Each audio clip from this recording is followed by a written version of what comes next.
ఉజ్జీవం ఎక్కడి నుండో రాదు. ఉజ్జీవము నీలోనే ఉంది. ఎలాగుందో నేను చెప్తాను. నీ లోపలే చెత్త చెదారం పడి ఉంది. ఆ చెత్త చెదారం అంతా ఊడ్చేస్తే స్వచ్ఛమైన ఉజ్జీవం స్టార్ట్ అవుద్ది. హల్లెలూయా. ఆ ఉజ్జీవం ఎక్కడ ఉంది? అలానే ఉంది.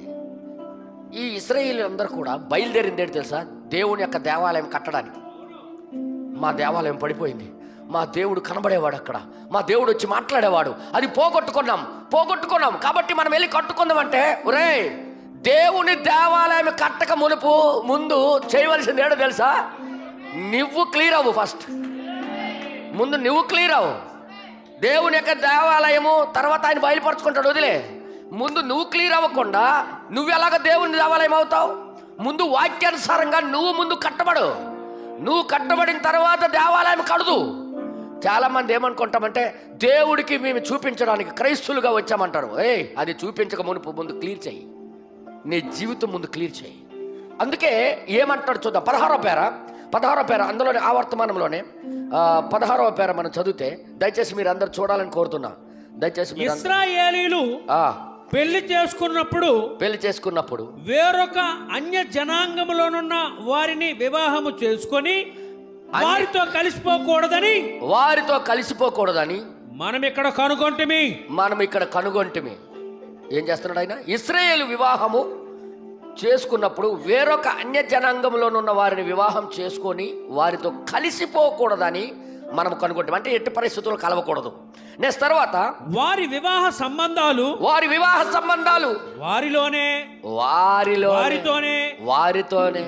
వారే సంబంధం కలిగి ఉండవాలి. వారిలో వారే చూసుకోవాలి కానీ బయట వాళ్ళకి చేసుకోకూడదు. అయితే ఇంకేమంటాడు ఆయన? ఏ ఇశ్రాయేలీయుడు కూడా ఎన్నడు ఒక అన్యురాలిని వివాహము చేసుకోకూడదు. ఎందుకో? దేవుడి ఉద్దేశం ఏంటంటే ఆ రక్తాన్ని పవిత్రంగా ఉంచాలని. బ్రదర్, ఇది భౌతికమైనది మనం చదువుతున్నాం. ఆత్మీయమైనది కూడా భౌతికమైనది కూడా మనం చూడాలి ఇప్పుడు. అందుకే వివాహాలు అనేది జాతిని బట్టి చూసుకోకూడదు. జాతి కాదు ఇక్కడ చెప్పేది. బ్లడ్ రక్తం. అవతలోడు రక్తం చేత కడగబడ్డాడా లేదా? క్రీస్తు రక్తములో ఉన్నాడా లేదా? నేను నిజం చెప్తున్నా, జాతుల గురుని చూసిన వాడు రక్షణ పొందలే. వాడు మారు మార్చలేదు. ఇది డైరెక్ట్ స్టేట్మెంట్. మాకు ఆ క్యాస్టే కావాలండి, ఆ క్యాస్ట్ లేకపోతే మాకు చేసుకోబుద్ధి కాదు. చిన్న చూపు చూస్తారు. ముందు క్లియర్ అవ్వు.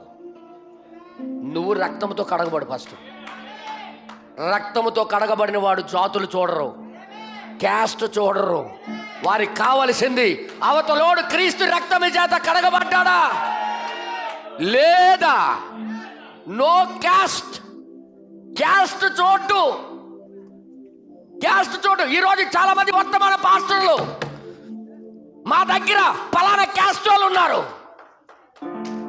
మా దగ్గర పలానా క్యాస్ట్ వాళ్ళు మీ దగ్గర ఉన్నారా అని పాస్టర్లు అడ్రస్లు పెడుతున్నారు ఈరోజు. నేనంటున్నా, నువ్వు అసలు రక్షించబడ్డావా లేదా? నువ్వు తిరిగి జన్మించావా లేదా? నువ్వు తిరిగి జన్మిస్తే ఒక్క లైన్ మాత్రమే చూస్తావు.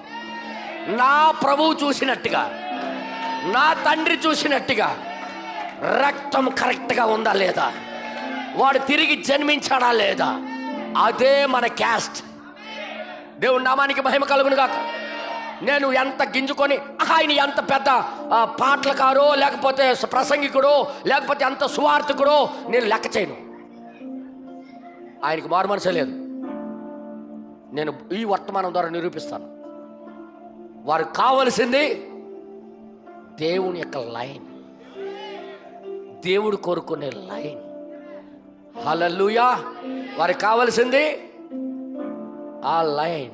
మీకు తెలుసా, అందుకే మా బాబు యొక్క వివాహంలో అవతలోళ్ళు ఏ క్యాస్ట్ అని నేను అడగలే. కావలసింది దేవుడిలో వర్తమానంలో ఉన్నారా లేదా, అది నాకు చాలు. ఎందుకంటే దేవుడే ఒక నియమం పెట్టాడు. ఇక్కడ శారీరం అయితే మనం ఆత్మీయమైన దృష్టితో చూడాలి. దయచేసి వినండి, ఇవన్నీ కూడా ఇక్కడ బయలుపెట్టేశాడన్నా. ఇందులో బయలుపెట్టేశాడు. నేను నిజం చెప్తున్నా, ఈ వర్తమానంలో ఉన్నామని చాలామంది అనుకుంటారు కానీ లేరు. దేవుడు లెక్కలు తేల్చే రోజు వస్తుంది. దేవుడి దగ్గర ఒక కెమికల్ ఉంది. ఆ కెమికల్ ఒకరోజు పోసేస్తాడు మీద.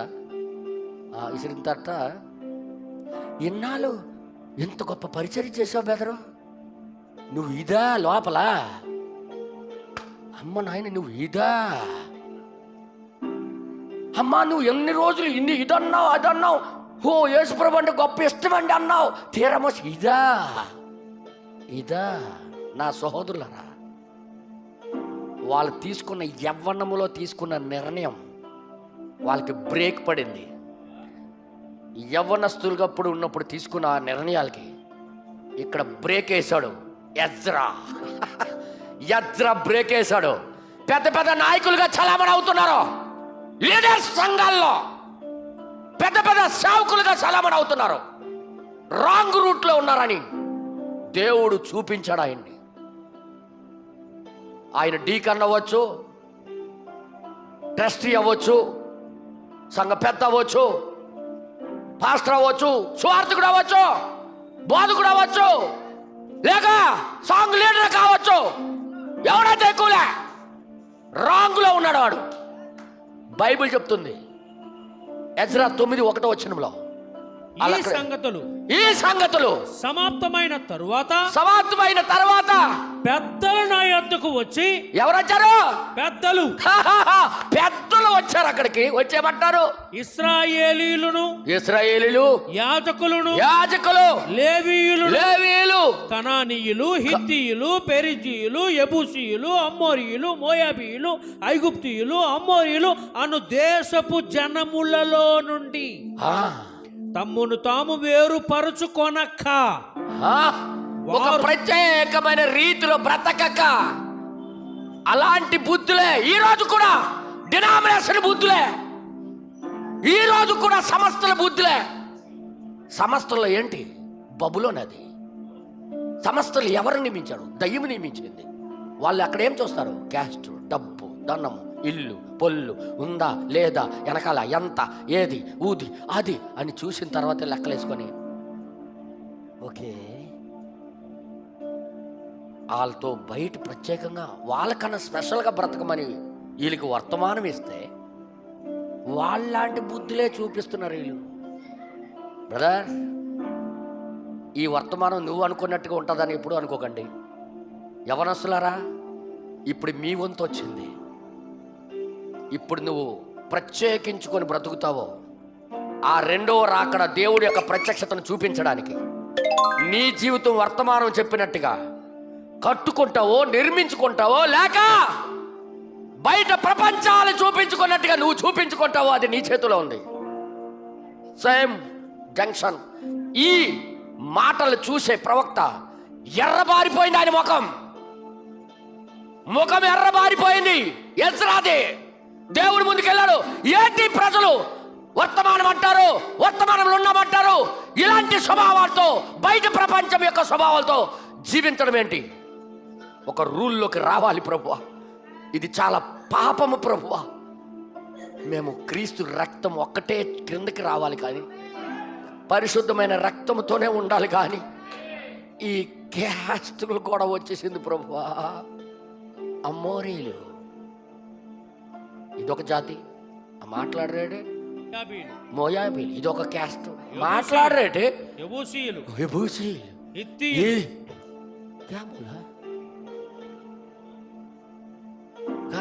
క్యాస్ట్లు ఒక్కొక్క క్యాస్ట్ లెక్కేయండి. దయచేసి మా సంఘస్థులు యవనస్తులకి నేను చెప్తున్నాను, యవనస్తులారా మీకు పెళ్ళిళ్ళు కాబోతున్నాయి త్వరలో. బ్రదర్, సేమ్ క్యాస్ట్ అయితే మాకు కొద్దిగా బాగుంటుంది చూడంటే. నీ డ్యూటీ నువ్వు చేసుకో, నేను అందులోకి రాను, నాకు వద్దు, నాకు పిలవకు, నేను చేయను. ఏదేమైనా క్రీస్తు రక్తం కింద ఉన్నారా లేదు చూడు బెదరు. నేను మధ్యలోకి వస్తా, నేను పెళ్లి చేస్తా. నాకు పిలవద్దు, ఇలాంటి దానికి నాకు పిలవద్దు. నీ రూటు వేరు, నా రూటు వేరు, నా పద్ధతి వేరు, నేను చూసింది వేరు, నువ్వు చూసింది వేరు. వర్తమానంలో నువ్వు చూసింది వేరు, నేను చూసింది వేరు. నేను మరీ చెప్తున్నా, నేను మరీ చెప్తున్నా, క్యాస్ట్ చూసినోడు ఈరోజు కూడా వర్తమానంలో లేడు. నేను ఈ మాట చెప్పినందుకు ఏం ఎదుర్కొంటానో నాకు తెలుసు. అయినా నేను భయపడను. ఎందుకంటే వాక్యం చెప్పిందే నేను చెప్పాలా. వర్తమానమే నిజం, ప్రతి మానవుని మాట అబద్ధమే. ఆయన సీనియర్ అవ్వచ్చు, పెద్ద పాస్టర్ అవ్వచ్చు, పెద్ద బిషప్ అవ్వచ్చు, నాకు లెక్కలేదు. నువ్వు ఒక దేవుడికి నమ్ముకున్న నువ్వు చూడవలసింది ఏంటో తెలుసా? కేవలం ఆ రక్తం కింద ఉన్నాడా లేదా? ఏ రక్తం కింద? ఆ లెవెల్లో ఉన్నాడా లేదా? ఇంకా ఈ ఎక్స్ట్రాలు పట్టుకుని వస్తే నేను రాను, నువ్వు చేసుకోపో, నాకొద్దు, నీ సహవాసం వద్దు, నువ్వు వద్దు, నువ్వు నీ కుటుంబం నాకు వద్దు. దేవుడు పక్షాన నిలబడాలి. దీనితో నేను లెక్కప్ప చెప్పాలి. దయచేసి మీరందరూ కూడా, నేను ఇప్పుడు బాంబు పేల్చుతానా? ఇప్పుడు మరీ పేలుతుంది చూడండి. దేవుడి నామానికి మహిమ కలుగును గాక. హల్లెలూయా.